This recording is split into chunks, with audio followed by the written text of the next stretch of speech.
यौन ऊर्जा नीचे बहकर जो लाती है वह सुख है, और यौन ऊर्जा ऊपर उठकर जो लाती है वह आनंद है। यौन ऊर्जा नीचे जाकर जिसे लाती है वह क्षणिक है, क्योंकि वह घटना ही क्षणिक है। खोने की घटना क्षणिक ही होगी, संग्रहित करने की घटना शाश्वत हो सकती है, एटर्नल। नीचे जाकर आप खोते हैं, खोने की घटना क्षणिक है।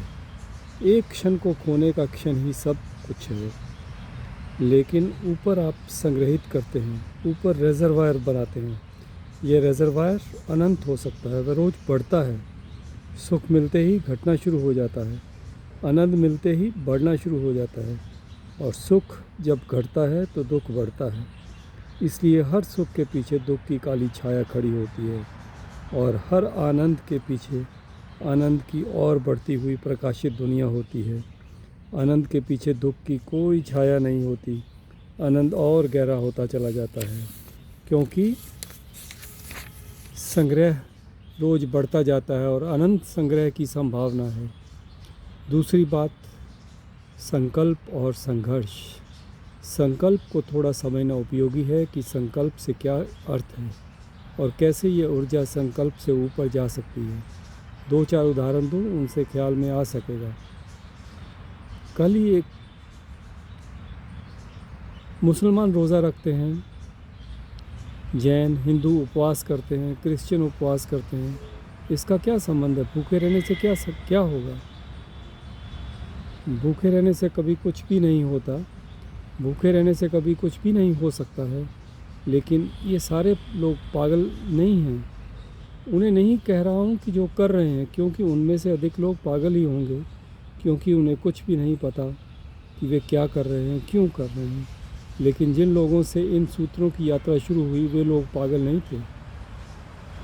आदमी की ज़िंदगी में भोजन की आकांक्षा सबसे गहरी है, गहनतम है, क्योंकि सर्वाइवल के लिए, बचने के लिए सबसे ज़रूरी चीज़ है।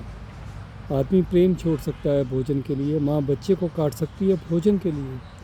बंगाल के अकाल में माताओं ने अपने बच्चे बेच दिए। पति पत्नी को काट सकता है, बेच सकता है। पत्नी पति को फेंक सकती है। मरने के क्षण में जहाँ अंतिम स्थिति बचाने की हो जाए, वहाँ चित्त पूरे जोर से कहेगा कि अपने को बचाओ, क्योंकि शेष सब फिर से हो सकता है। लेकिन बचना फिर दोबारा नहीं हो सकता है। पति फिर मिल सकता है, बेटा फिर पैदा हो सकता है, लेकिन स्वयं को पाने का दोबारा क्या उपाय है? इसलिए भोजन सर्वाइवल की गहरी से गहरी आकांक्षा है। जब एक आदमी को महीने भर के लिए भूखा रख दिया गया है, जब वह भूखा है, तब 24 घंटे उसे याद आती है, भोजन करूं, भोजन करूं, भोजन करूं। स्वप्न में भी भोजन छा जाता है। 24 घंटे उसके शरीर का रोआं रोआं कहेगा कि भोजन करो। जागते में, सपने में शरीर कहेगा भोजन करो। एक जगह खाली हो गई है, एक बायोलॉजिकल गैप भीतर पैदा हो गया है। शरीर कहेगा भोजन करो, और वह इसी वक्त परमात्मा की प्रार्थना में लगता है। शरीर चिल्ला रहा है भोजन की प्यास, और वह चिल्ला रहा है परमात्मा की प्यास। थोड़े ही समय में 1 दिन, 2 दिन, 4 दिन बीतेंगे, और शरीर को जो भोजन की प्यास है कन्वर्ट हो जाएगी, और वह परमात्मा की प्यास बन जाएगी। वह जो शरीर की भोजन की मांग है, अगर वह नहीं झुका और संकल्प के लिए ही चला गया कि नहीं भोजन नहीं परमात्मा ही, नहीं भोजन नहीं परमात्मा, अगर शरीर के सामने नहीं झुका तो कहता चला गया भोजन नहीं परमात्मा, तो 4-6 दिन के भीतर शरीर भोजन की जगह परमात्मा को पुकारने लगेगा। यह रूपांतरण हुआ, यह ट्रांसफॉर्मेशन हुआ। एनर्जी जो भोजन को मांगती थी वह परमात्मा को मांगने लगी। इस तरह भोजन की तरफ जाते हुए संकल्प को परमात्मा की तरफ मोड़ दिया गया है। यह बड़ा रूपांतरण है। संकल्प शक्तियों का रूपांतरण का नाम है। जब चित्त मांगता है यौन, जब चित्त मांगता है दूसरे को, ऑपोजिट को, स्त्री पुरुष को, पुरुष स्त्री को, जब चित्त मांगता है कि दूसरे की तरफ बहो, तब बहाव का रूपांतरण करना पड़ेगा। जब चित्त जिस ढंग से दूसरे को मांगता है, उससे उल्टी प्रक्रिया करनी पड़ेगी, ताकि चित्त की ये मांग परमात्मा की, मोक्ष की, निर्वाण की मांग बन जाए। अब इसके लिए 2-3 बातें ख्याल में लेनी जरूरी है। जैसे ही चित्त यौन की मांग करता है, सेक्स की मांग करता है, शरीर सेक्स की तैयारी करने लगता है। यौन केंद्र मूलाधार से दूसरे की मांग की सफुरना शुरू हो जाती है। यौन केंद्र बहिर्गामी हो जाता है। इस क्षण में तंत्र कहता है, अगर यौन केंद्र को अंतर्गामी किया जा सके, भीतर की तरफ खींचा जा सके, जिसे यौन मुद्रा का नाम दिया है, अगर यौन केंद्र मूलाधार को भीतर की तरफ खींचा जा सके, तो तत्काल आप 2 क्षण में पाएंगे कि शरीर ने यौन की मांग बंद कर दी। मांग लेकिन पैदा हो गई थी, शक्ति जग गई थी, और अब मांग बंद हो गई। इस शक्ति को ऊपर ले जाया जा सकता है। जैसे ही हम सेक्स का विचार करते हैं, वैसे ही हमारा चित्त जनेंद्रिय की तरफ बहने लगता है, तो तुरंत जनेंद्रिय को भीतर की तरफ खींच लेते हैं। जनेंद्रिय से बाहर जाने वाले सब द्वार बंद हो जाते हैं, और जो ऊर्जा जग गई है, अगर उस क्षण में हम आँखों को बंद कर लें और आँख बंद करके सिर की छत की तरफ यानी कि सहस्रार पर अंदर से ऊपर की तरफ देख रहे हो, देखना शुरू कर दें, तो ऊर्जा ऊपर की तरफ बहना शुरू हो जाती है।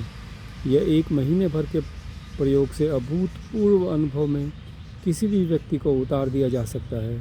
जब भी यौन का ख्याल उठे, तभी यौन केंद्र को, मूलाधार को भीतर की ओर खींच लें, आंख बंद करें और सिर की छत की तरफ अंदर से जैसे ऊपर देख रहे हो देखना शुरू कर दें, और आप 1 महीने भर के भीतर, 21 दिन के भीतर पाएंगे कि आपके भीतर से कोई चीज़ नीचे से ऊपर की तरफ जानी शुरू हो गई है।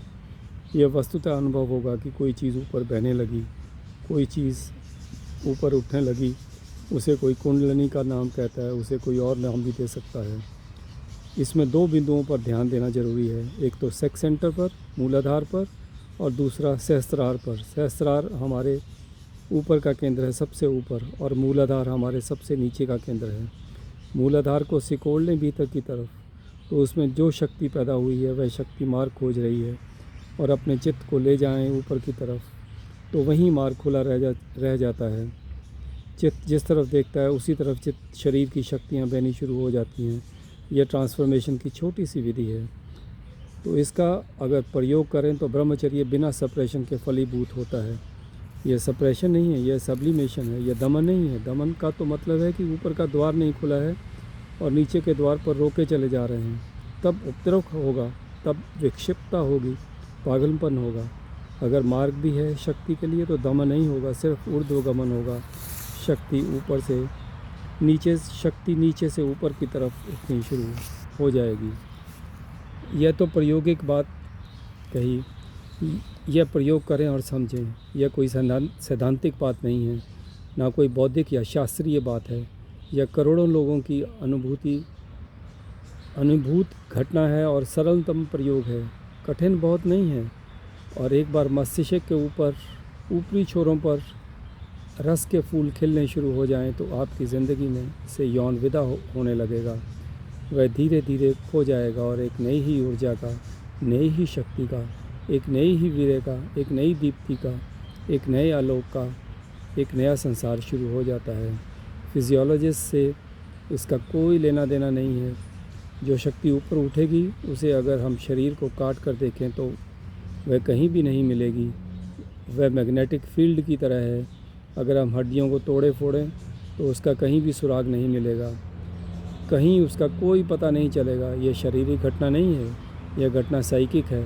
यह घटना मनस में घटती है, शरीर के तल पर, लेकिन अंतर पड़ने शुरू हो जाएंगे, क्योंकि उस शक्ति के नीचे प्रवाहित होने पर शरीर के वीर्य कणों का भी प्रवाह बाहर की तरफ होता है। यदि वह शक्ति नीचे नहीं बही गई तो शरीर के वीर्य कण भी बाहर की ओर बहने बंद हो जाएंगे।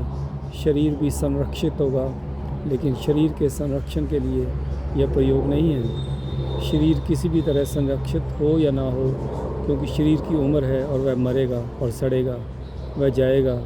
जन्म और मृत्यु के बीच फासला जितना है वह पूरा कर लेगा। बड़ी जो घटना घटेगी वह साइकिक एनर्जी की है, वह मनस ऊर्जा की है, और जितनी मनस ऊर्जा व्यक्ति के पास हो उतना ही व्यक्ति का विस्तार होने लगता है, उतना ही वह फैलने लगता है, उतना ही वह विराट होने लगता है। और जिस दिन एक कण भी व्यक्ति का मनस ऊर्जा का नीचे की तरफ प्रवाहित नहीं होता, उसी दिन व्यक्ति घोषणा कर सकता है अहम ब्रह्मास्मि। वह कह सकता है कि मैं ब्रह्म हूँ।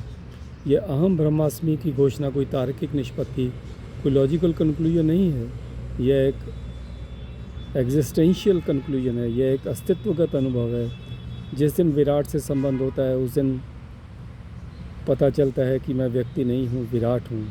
लेकिन यह विराट का अनुभव विराट शक्ति के संरक्षण से ही हो सकता है, और इस शक्ति का संरक्षण जब तक काम ऊर्जा ऊपर की तरफ प्रवाहित ना हो तब तक असंभव है।